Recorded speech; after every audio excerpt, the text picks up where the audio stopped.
সবই আমার পোড়া কপাল। দেখা শোনা যে কি একটা ছেলের জিনি আইছি তা ভগবানই জানে। সারাক্ষণ ঘর বন্ধ করে টিকটক কি সব ভিডিও করে বেড়ায়। হ্যালো মা, মা তোমার আমি কি তো কইব, মই আর পারি না মা।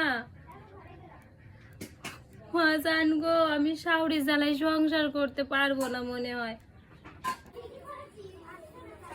মা এমন কথা কইস না মা, সংসার তো টিকবো, তুই একটু ধৈর্য ধরে থাক মা। তোর শাশুড়িটা একটুখানি তেতিয়াল আছে আমি জানি। বাড়ি কাজ ছিটাই মিটাই দিয়ে মহারানী মনে হয় এখন চললো ভিডিও কল করতে। আরে শুনতে পাচ্ছ নাকি বৌমা? কই গেলে? উনি যে এরকম ভাবে ব্যবহার করে তার উপরে তুই একটু শক্ত শক্ত কথা কইবি।